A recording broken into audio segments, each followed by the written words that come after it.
Está conmigo en el estudio un gran amigo de las emisiones de Tratado de Imagen Empresarial como Dinero por Excelsior Televisión, que es José María Valenzuela Robles Linares, especialista en energéticos del Foro de la Naturaleza Mundial. ¿Cómo estás, José María? Bien, muy bien, muchas gracias. Oye, pues ya hemos tenido la oportunidad de platicar tanto con Rodrigo como conmigo a lo largo de todo este año cómo se está reconfigurando el sector energético para empezar a utilizar energías limpias. De hecho, tuvimos la oportunidad de platicar contigo cuando estabas precisamente en la COP21 que se llevó a cabo en Francia a finales de noviembre, en París. Entonces, ¿cuál es la esencia que tú estás viendo en el compromiso mundial acerca de las energías limpias y cómo puede hacerse este salto que sea efectivo? Sí. Bueno, en efecto, platicamos cuando iba iniciando las negociaciones de París que uno de los puntos clave era que los países comprometieran con suficiente ambición de mediano y largo plazo en evitar el calentamiento global.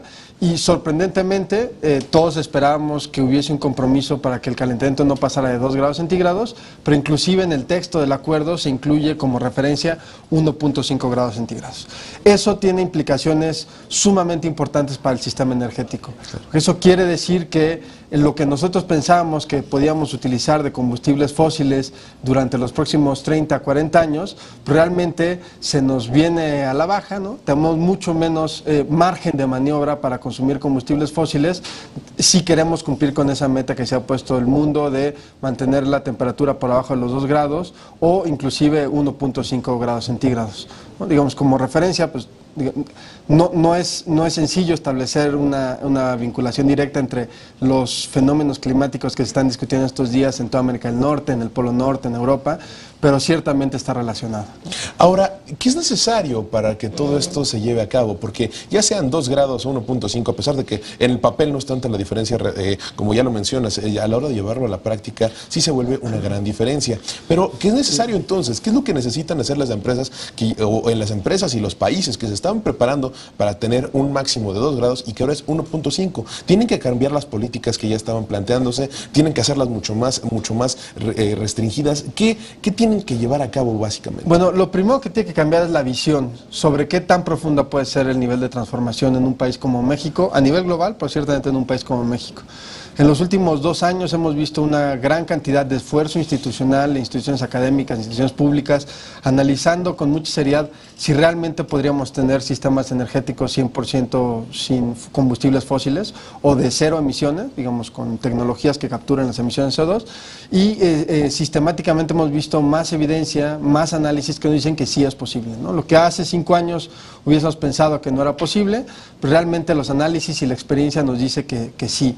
Hay casos muy particulares, está el caso de Dinamarca, el caso de Uruguay, el caso de Costa Rica, países donde ciertos días hay más de 100% de producción de energía renovable en sus países, en sus sistemas eléctricos. Entonces, lo primero pues, es cambiar esta visión, este diagnóstico al que estamos acostumbrados de que las energías renovables no pueden cubrir los requerimientos energéticos de un país. Sistemáticamente hemos ido superando barreras conceptuales al respecto y cada vez estamos más seguros de que sí es posible que países, inclusive del tamaño de la dimensión de México, puedan transitar a un escenario de 0 emisiones en el sector eléctrico.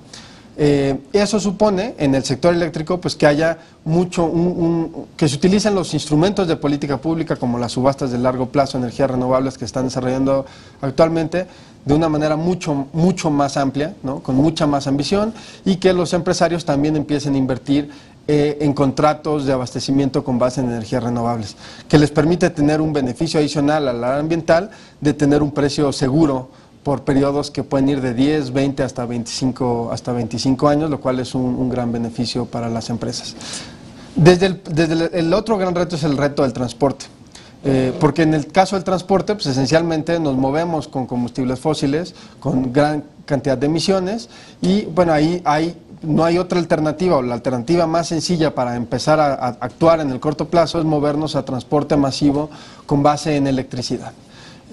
Conforme avance la tecnología, conforme el país también tenga más posibilidades de ingreso en las familias, pues seguramente podremos adoptar otras tecnologías como vehículos eléctricos, pero una medida de muy corto plazo que requiere de la inversión del sector privado, porque el sector público no lo podría hacer solo, es el transporte masivo con base en electricidad, como los trenes o los sistemas de metro de transportes eléctricos intraurbanos y interurbanos. Es necesario que exista toda una reconfiguración o que exista un buen diálogo entre las situaciones, tanto gobierno como empresarial, para que pueda llevarse a cabo toda esta situación y que pueda lograrse las metas que se están planteando y que se han planteado tanto en nuestro país como a nivel internacional. Es muy interesante hablar acerca de lo que se ha llevado a cabo a lo largo del año para lograr las metas. Y es muy interesante lo que se viene a futuro. ¿Tú qué crees que va a pasar en estas pláticas, tanto sector gobierno, sector público, con el sector empresarial? ¿Y qué es lo que viene para aquellas pequeñas empresas que están tratando de entrar duro y de lleno en esto que son las energías limpias? Bueno, creo que hay dos elementos importantes. Uno es la historia que ha tenido México en la discusión interna sobre estos temas, y otro, cuál es el reto que tiene el gobierno también para transmitir lo que se acordó a nivel global con lo que tiene que hacer México. Y en el primero de los casos, y los dos puntos se unen, porque como tú sabes, ya se aprobó la ley de transición energética, ya se publicó en el Diario Oficial de la Federación, ya entonces es una ley de transición energética. Es una ley que tardó más tiempo de lo necesario y más de lo que mandataba la reforma constitucional. Y una de las razones por las que tomó más tiempo fue justamente porque un sector importante del sector privado, algunos subsectores, estaban muy preocupados por el impacto a su competitividad. Lo cierto es que en el largo plazo, y por eso es importante el Acuerdo de París, es que todos los países se tienen que mover a otro tipo de estándares sobre los impactos ambientales de sus empresas, ¿no? Y el Acuerdo de París pues ya lo deja claro. Entonces ya ningún país, ningún sector privado, público o privado y dentro de cada país puede poner como argumento sobre la mesa que los otros países no están haciendo nada, pues porque justo ese fue el punto de París, que todos nos ponemos de acuerdo en que todos vamos a hacer algo. Y déjame compartirte un buen ejemplo de algo que leía apenas hoy en la mañana.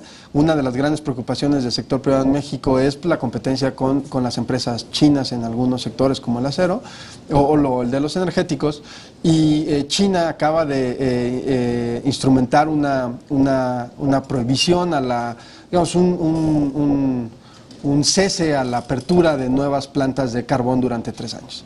¿No? Digamos, el principal productor de carbón en el mundo, el principal consumidor de carbón en el mundo, dice: por los próximos 3 años no vamos a abrir ni una sola mina de carbón más, hasta que no entendamos cómo es que vamos a transitar de una economía que depende del carbón a una economía que dependa de las energías renovables. Y esto es esencial porque ahorita va a empezar a haber ciertas aperturas, porque va a haber empresas, va a haber gobiernos, va a haber países que van a estar pues cerrando producciones o disminuyéndolas, y va a haber empresas y otros sectores internacionales, nacionales, que van a intentar ocupar ese espacio. Yo creo que la clave es no tratar de llenar el hueco con lo mismo que se hace, sino tratar de evolucionar a las tecnologías y que son renovables, ¿no? No, sin duda. Además, la visión de la transición energética supone que hay una modificación en las tecnologías que utilizas para el consumo, pero también una modificación en los parámetros de consumo de la energía.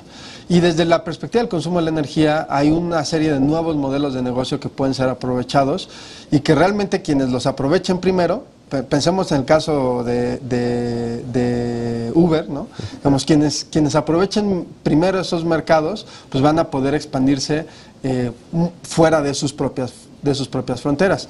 Y bueno, lo que vamos a ver en el futuro es que el uso de tecnologías renovables de pequeña escala, como los paneles solares en los techos de las casas, en los techos de los negocios, de las fábricas, o turbinas eólicas, o el aprovechamiento de residuos y biomasa a una pequeña escala, se van a volver comunes, no solo desde la perspectiva de generadores como CFE o General Electric o Iberdrola, sino desde la perspectiva de los consumidores. O sea, un consumidor que dice: no solamente vamos a cambiar los focos de esta fábrica, sí, sino vamos a instalar un pequeño generador con base en energía solar o energía eólica o biomasa de los residuos de una planta de procesamiento de alimentos, por ejemplo. Pues es realmente un cambio muy interesante, el cual tiene que vivirse a nivel nacional y a nivel internacional. Se nos acabó el tiempo del programa, desgraciadamente. José María Valenzuela, él es especialista en energéticos del Foro Económico Mundial para la Naturaleza. Mi nombre es Juan.